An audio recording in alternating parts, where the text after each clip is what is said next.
want to take a moment to begin this video and talk about this struggle we're having with this channel. It's really kind of the way that gun channels are interacting with Google and YouTube is affecting us, and it's affecting our ability to be able to produce content. So I want to take a moment and just ask you support us on Patreon, where a lot of the content we can't put here is going, and it supports this ministry.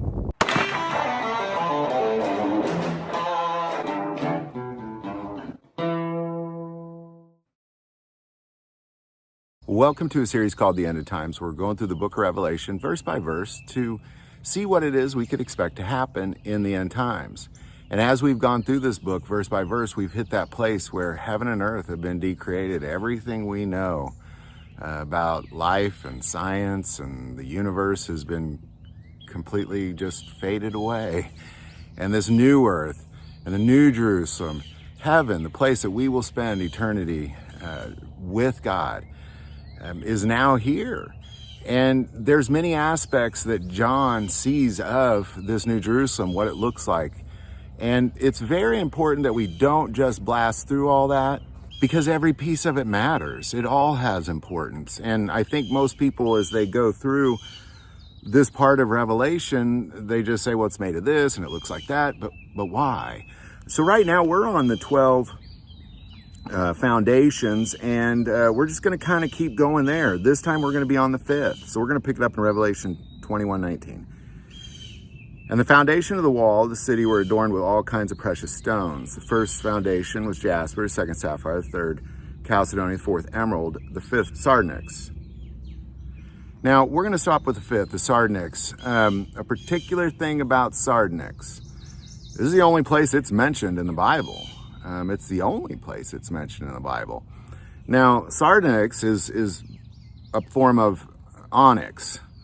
And onyx is all over the Bible, but sardonyx and onyx, sardonyx is kind of a reddish color. Onyx is black. So I don't believe these are the same thing. I don't think you can cross-reference sardonyx with onyx. I just don't think it can be done. Maybe I'm wrong. Put it in the comments below. They're two different colors. So what I do know about sardonyx is I just researched, well, what is its purpose during this time, during John's time, that he sees this?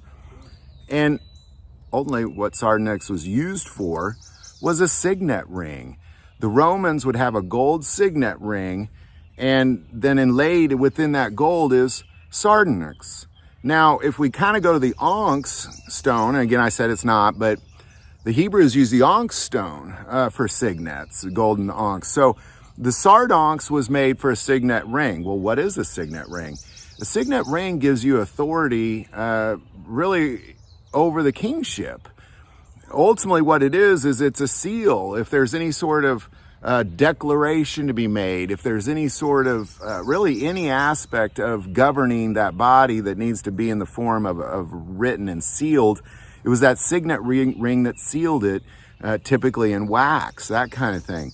Now, what is the relevance in this, in Revelation? What does this have to do with God? Well, I think it's extremely relevant. It's really one of the most beautiful stones if you think about it, because if we go to Genesis 41, what's taking place here is Joseph has been sold into slavery. He's in Egypt, and he's now given authority by the Pharaoh. So we're going to go to Genesis 41, starting verse 39.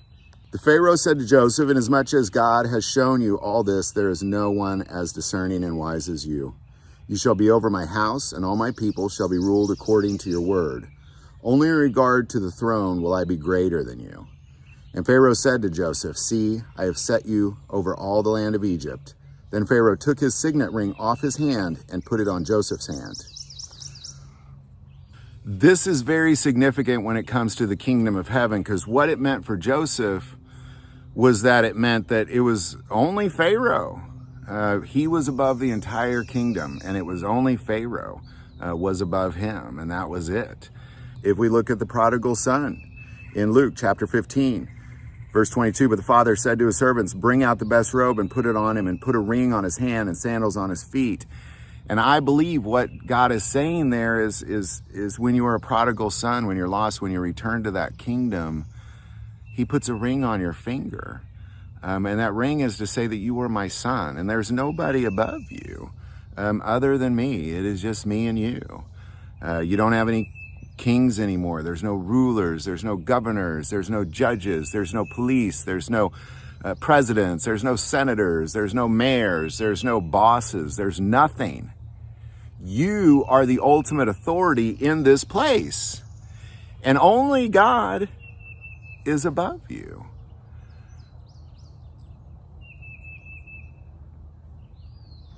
The sardonyx stone is a representation of the authority that you have in heaven.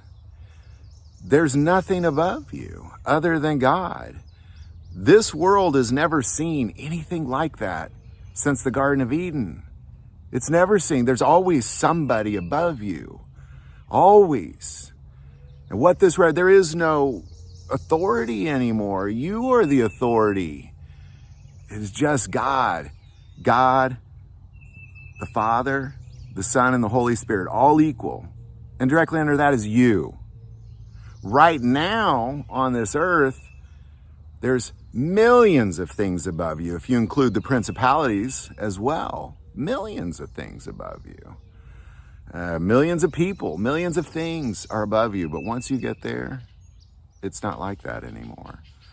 It is this moment in time where God is so happy to see his sons and daughters.